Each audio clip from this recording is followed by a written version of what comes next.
Hello students, till now we have discussed the process of fertilization, and in the process of fertilization we have discussed 2 points, that is the release of sperms, that is insemination, and release of ova, that is ovulation.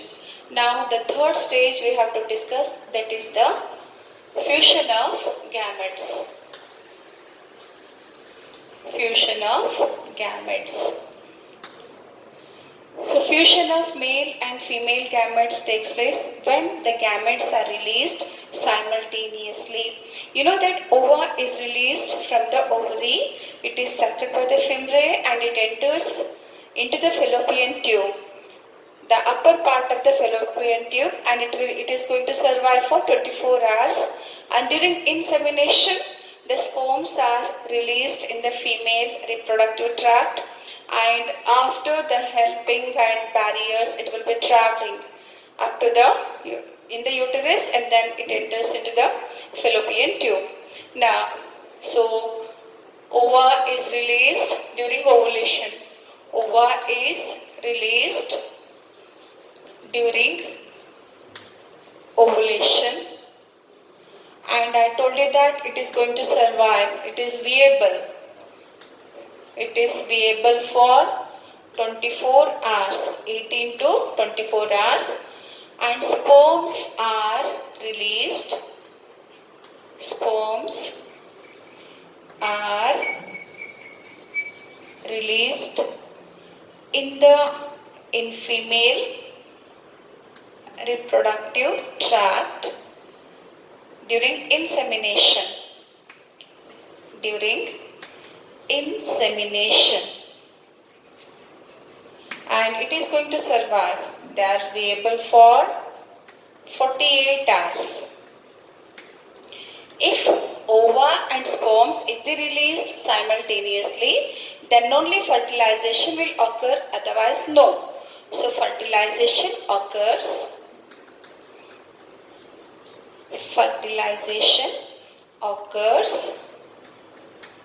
when both the gametes are released simultaneously. When both gametes are released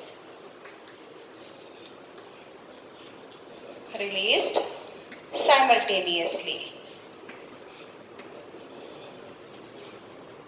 Well, otherwise no. Now the gametes are both, let us guess that both the gametes are released simultaneously. The male has to travel into the female reproductive tract. I told you the helping factors and the barriers. When the the sperm enters into the female reproductive tract, the outer coating of the sperm, that is sterols and glycoproteins, which are present on the sperm, they are released by the secretion of the female reproductive tract, and this process is called capacitation. So that is the sperm coatings. Sperm coatings are removed. Sperm coatings are removed by the secretion of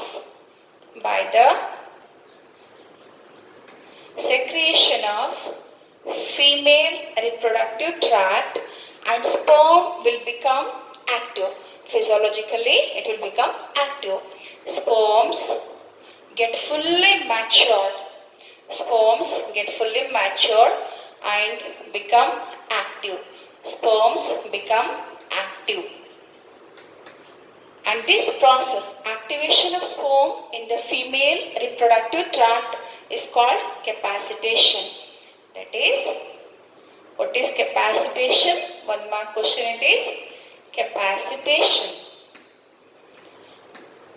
That is activation of sperm. Sperms in the female reproductive tract is called capacitation. How does it will become active? The upper coatings of the sperms are removed. Upper coatings of the sperms are removed. Upper coatings of sperms are removed. And calcium ions enters into the sperm. Calcium ions enters into the sperm, and the sperm gain the motility capacity. It will become more active. Sperms become more active and gain the capacity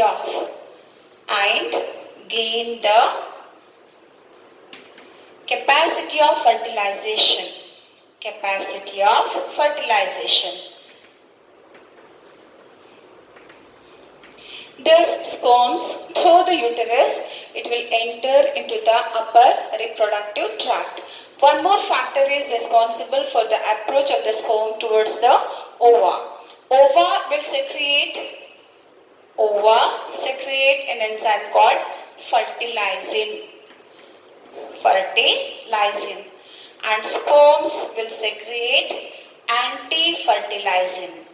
And fertilizin and anti-fertilizin.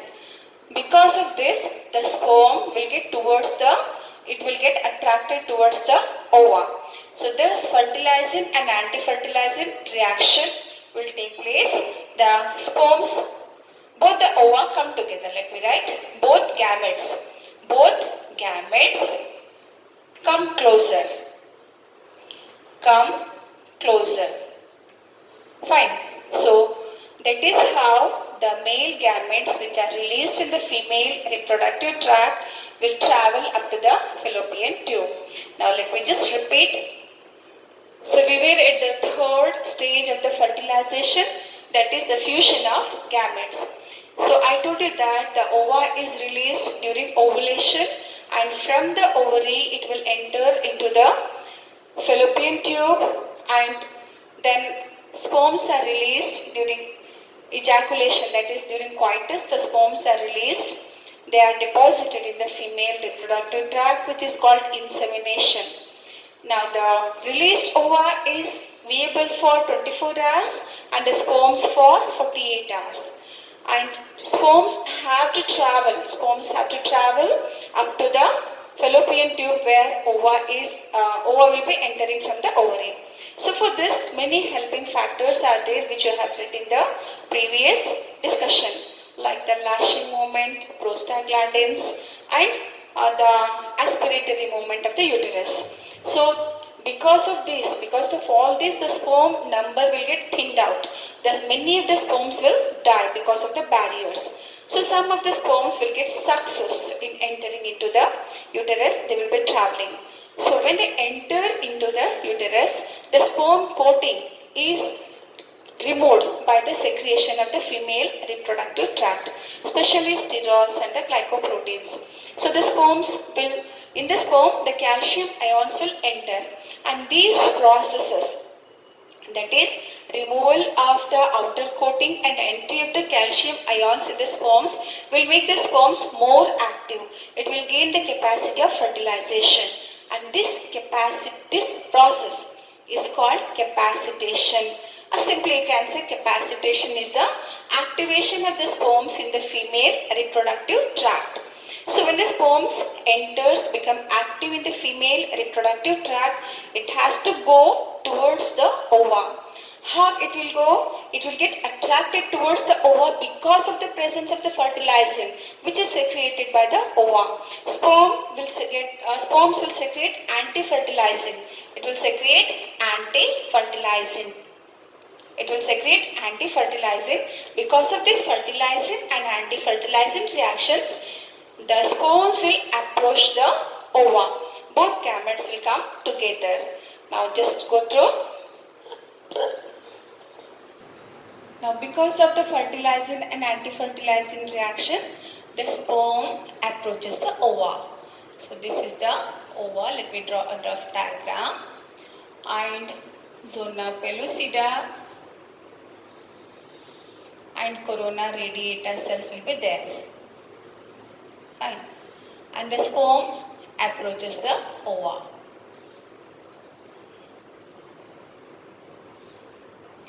When the sperm approaches the ova, when the sperm approaches the ova, the head of the sperm, it will release. When it touch the ova, the acrosin, the plasma membrane of the sperm will get dissolved and the contents of the acrosin will get released on the ova. That is acrosome ruptures and release the contents and release its contents. That is hydrolytic enzymes. I told you what all hydrolytic enzymes are present in the acrosome. Acrosin, hyaluronic acid, hyaluronidase you can say, hyaluronidase and neuraminidase.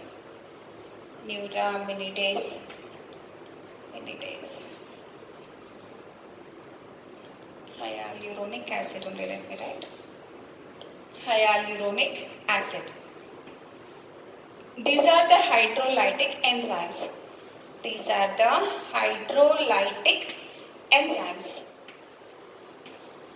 Which are released from the acrosin. And these enzymes, when they are released, they will dissolve the corona radiata, zona pellucida and plasma membrane. Fine. So thus the sperm will take the entry. The sperm, head and middle piece both will enter into the ova. So the ova, where nucleus is present, where the germinal vesicle is present, that end of the ova is called as animal pole. And opposite to that, of course, it is called vegetal pole. So always the sperms enters into the ova through the animal pole. And this is possible when the fertilizing is produced and released by the ova. Here the spermophilic receptors are developed on the plasma membrane. So here spermophilic, that is the acceptors of the sperms will develop and then the sperms will get attached to the ova. Thus it enters into the sperm enters into the ova. When the sperm enters into the ova, the second meiotic division will get completed. You know that ova is released from the Graafian follicle at secondary oocyte stage. So the second meiotic division is not yet completed. So when the sperm enters into the ova, second meiotic division is completed. When sperm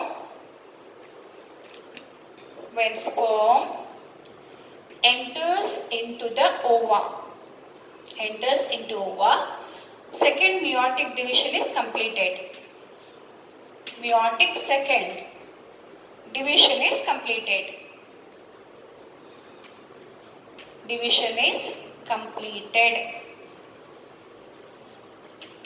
So when the second meiotic division is completed, second polar body is released from the ova. So the second polar body is released from the ova and haploid female pronucleus is formed. So haploid female pronucleus is formed. Nucleus is formed which contain the maternal chromosomes. Now the sperm, it enters. I told you that the sperm enters. Zona pellucida cells will be there. Sperm along with the head and the middle piece, it enters into the ova and it will be approaching towards the nucleus. So the pathway along with which the sperm will be approaching the female nucleus is called copulatory path. It is called copulatory path. What is copulatory path? Copulatory path. So the pathway of the sperm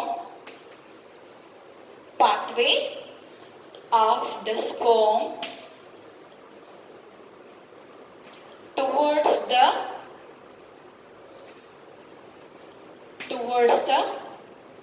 egg nucleus for fusion. It is called copulation path, and this path will decide the axis of cleavage. This path decides the axis of cleavage in the egg. Now, the male and female nucleus will be coming closer together. When both the nucleus will come together, the nuclear membrane will get disappear. That is, the disintegration of the nuclear membrane will take place and the chromosomes will mix together. And this, when the chromosomes of both the gametes will mix together, it will become haploid zygote. So diploid zygote. When the haploid number of both the chromosomes will mix together after the disintegration of the nuclear membrane, here 2n number of chromosomes are formed. Then this is called the zygote. So the mixing of both the nucleus, that is the fusion of both the nuclear material, is called as amphimixis. So when both gametes when approach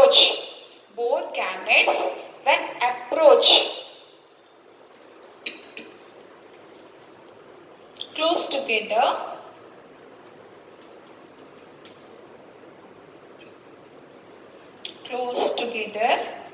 nuclear membrane will dissolve, nuclear membrane disintegrate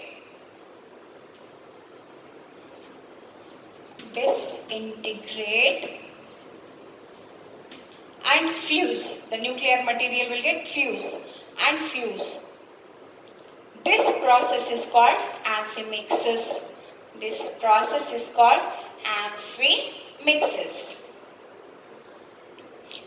zygote is formed. So this zygote, when it is formed, it usually the fusion of male and female gamete. Already I told you that it will take place at the ampullary isthmic junction, or you can say upper part of the fallopian tube. So the fusion of gametes takes place.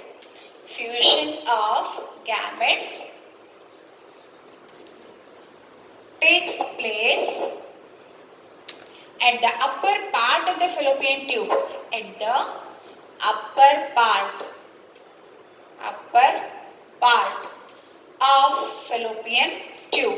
Or you can say the ampullary isthmic junction of the fallopian tube.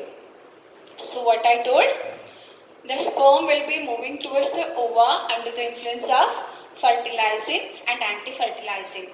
When it touches the ova, the acrosome contents are released, and it will dissolve the egg membrane. The head and the middle piece enters into the ova. When it enters into the ova, second meiotic division is completed and the second polar body is released. Later on it will get disintegrated. The cytoplasm and its contents of the eggs are remain in the oocyte. That is why in the zygote more of the cytoplasmic inheritance we will see. So the sperm approaches the ova. The pathway along with which the sperm moves towards the ova is called copulatory path, and it will decide the axis of the cleavage. When both the nucleus will approach together, when the sperm will be approaching towards the female nucleus, it will absorb water content from the cytoplasm and it will become vesicular. That nucleus is called as male pronucleus. Fine. What do you mean by male pronucleus? You know that during the formation of the gamete, the male nucleus is highly condensed. So when it enters into the ova, it will absorb the water and become bloated in the cytoplasm. That nucleus is called male pronucleus. So when both the pronucleus will enter and both the pronucleus will come closer together, the nuclear membrane will get disintegrated and the chromosomal material will get fused. So both haploid number of chromosomes fuse together to form the diploid number. So then this egg is now called as zygote. The mixing of both the nuclear content is called amphimixis. And this will take place in the fallopian tube, that is upper part of the fallopian tube, that is ampullary isthmic junction. Now let us see the further process. Now, zygote is formed in the upper part of the fallopian tube. Let us see the mixing pathway. Now, sperms, that is insemination. Insemination and here ovulation. Fine. Insemination, ovulation. Insemination, during insemination, sperms are released which are viable for 48 hours, and during ovulation, ova is released. And these sperms, they will enter into the vagina, then they will enter into the vagina, then into the cervix, then into the uterus, and here ova, ova is sucked by the fimbriae. It enters into the peritoneal cavity or body cavity, sucked by fimbriae.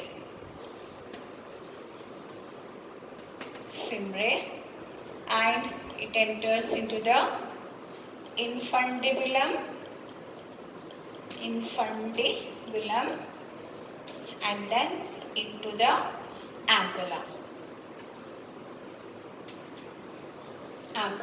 After uterus, it will enter into the upper part of the fallopian tube, that is isthmus.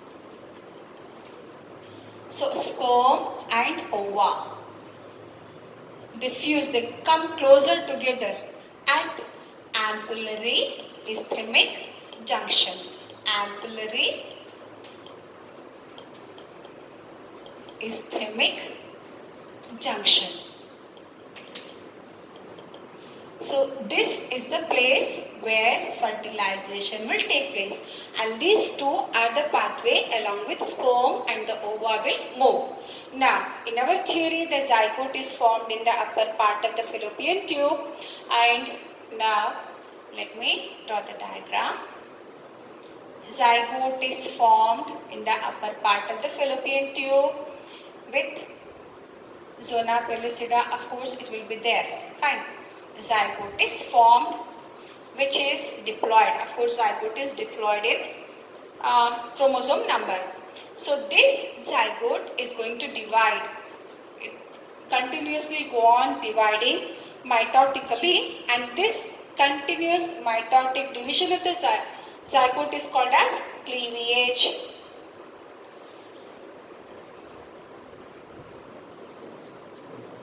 So mitotic division, continuous mitotic cell division. So let me write here, continuous mitotic division of zygote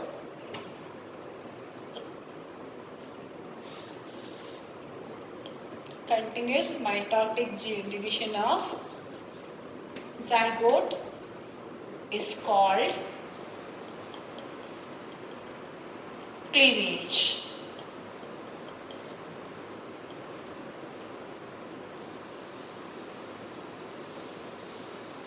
Well, so this zygote after fertilization, it will undergo cleavage. The first cleavage of the zygote will occur after 30 hours of fertilization. So here the zygote will divide into two cells after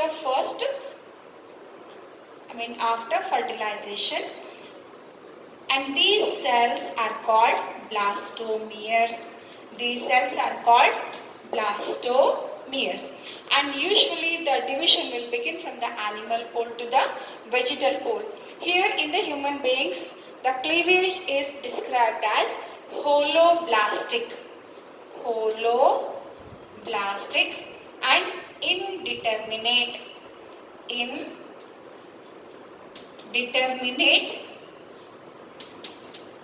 the division, that is the cleavage of the zygote in the human beings, is described as holoblastic and indeterminate. It is called holoblastic because whole cytoplasm will participate in the division. So whole cytoplasm participates. Whole cytoplasm participates in the division. Participate in the division. It is called indeterminate. The cleavage is called indeterminate because the fate of these blastomeres is not yet decided. That is, their fate is not yet decided. Their fate is not yet decided. That is why it is called indeterminate. After the second division, after 20 hours of the first division, after 20 hours of first division, the second division will occur, and this second division, during the second division, 4 cells are formed. 4 cells are formed. So the cells are called as blastomeres, that you know. Like this, continuously the zygote will go on dividing through mitosis, and it will form a 4 cell stage, 6 cell stage, 12, 16, like this. So when it will occur a 36 cell stage, let me not draw all the cell stages directly, I am going to the 36 cell stage, 16 to 36 cell stage, 16 to 32 cell stage of the zygote. So here it is filled with the cells. It is a solid ball of cell.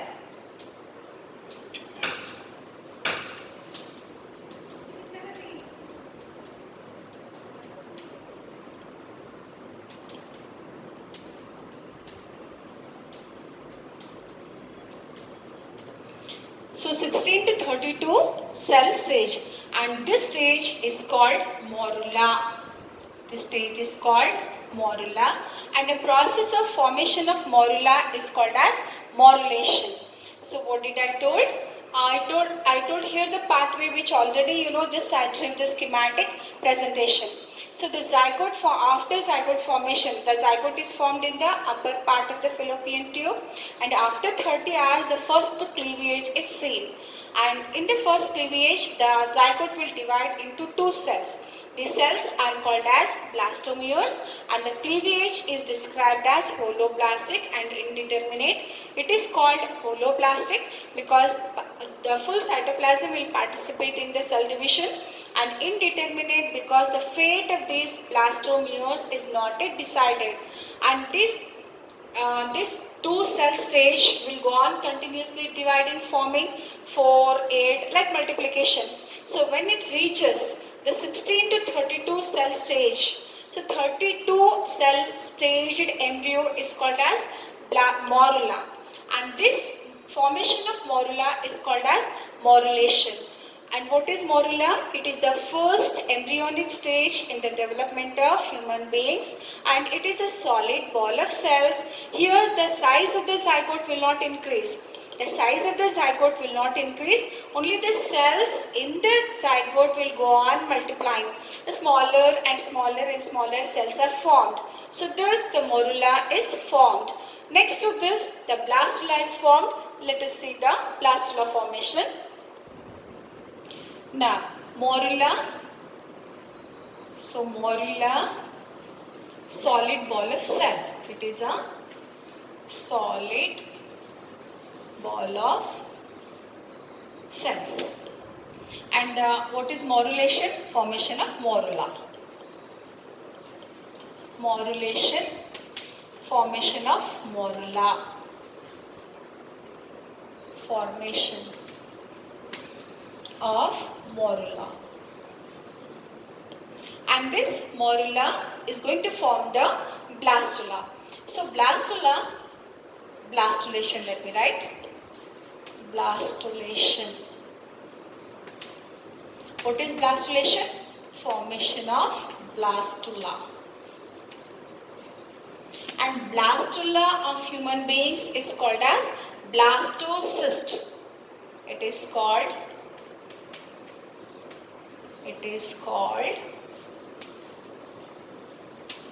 blastocyst in humans.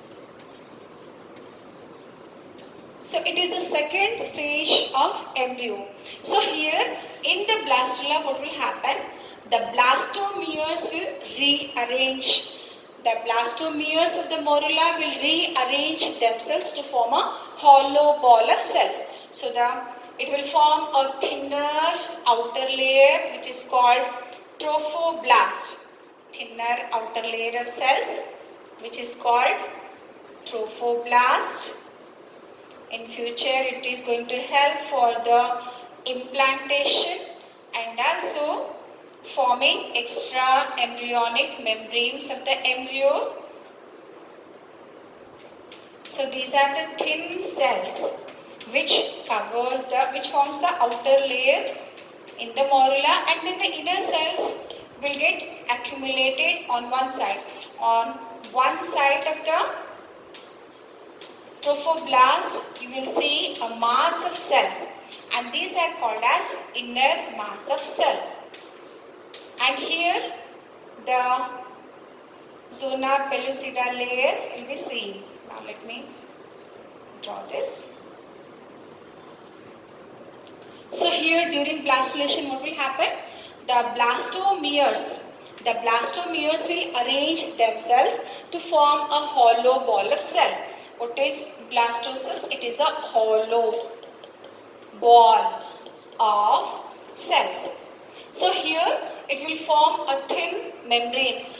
It will form a thin layer of cells, outer covering of this embryo, which is called as trophoblast.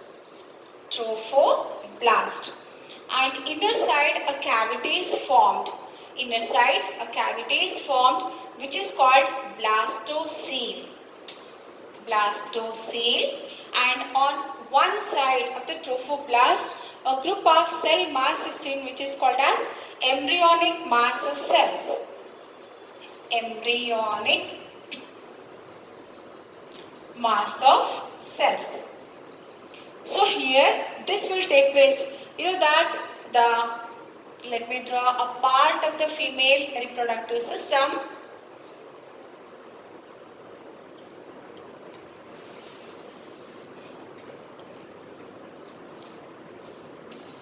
So ova is released, it is sucked by the fimbriae, enters into the infundibulum, and then it will be traveling through the fallopian tube. Ova, fine. It will come to the upper part of the fallopian tube, and here the sperms will enter. Now let me draw the. So the sperms will enter into the female reproductive tract during insemination, and these sperms will travel the upper part of the fallopian tube. And I told you that the fusion of the sperm and ova will take place here in the upper part of the fallopian tube. That is ambulary ischemic junction, and zygote is formed here.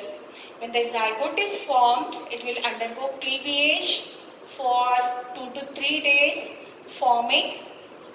I hope up to this it is clear. Let me go to the formation of the zygote in the diagram.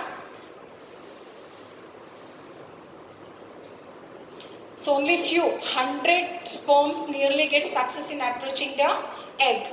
The number will get thinned out because of many factors. That is why in the male large number of sperms are produced, because it has to enter into the female reproductive tract and pass many barriers. Now zygote, which is formed here, will undergo cleavage, and till it will be undergoing cleavage when it moves from the upper part of the fallopian to the uterus. When it reaches the uterus, it will be blastocyst stage. Moruli is passed and blastocyst stage. So this blastocyst, if it gets attached to the endometrium, then it results in the implantation and then pregnancy. Almost say in females, in many of the females, the sperm will get success in combining with the ova. Fertilization also takes place. Cleavage also will begin, but implantation will not occur. So because of the failure in the implantation, the fertilized ova will fall down. That is, it is discharged during the menstruation. Implantation will not take. Naturally, the corpus luteum in the ovary will not sustain. It results in the failure of the pregnancy. So this process is called near miss. That is, pregnancy is just missed. Fertilization occurred, cleavage begin, but implantation fails. So this process is called near miss. So the blastocyst is formed. Fine.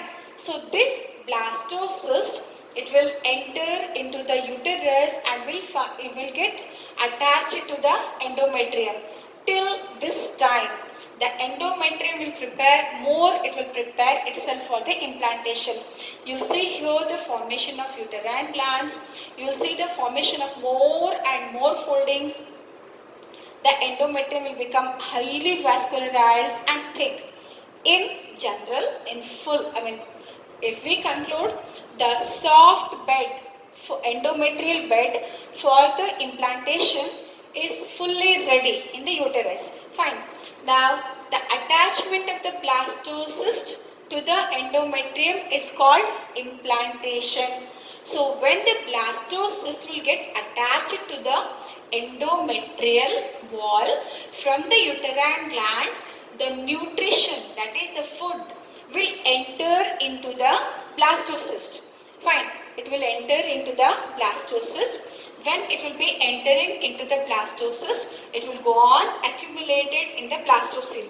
That is why the size of the blastula will increase and the secretion of this trophoblast will disintegrate the zona pellucida. So here, when the blastocyst is formed, the secretion of the trophoblast will disintegrate the zona pellucida and the size of the blastocyst will be increasing because of the accumulation of the nutrition from the endometrium, and that will get accumulated in the blastocele. And now we have to see the implantation. This we will discuss next.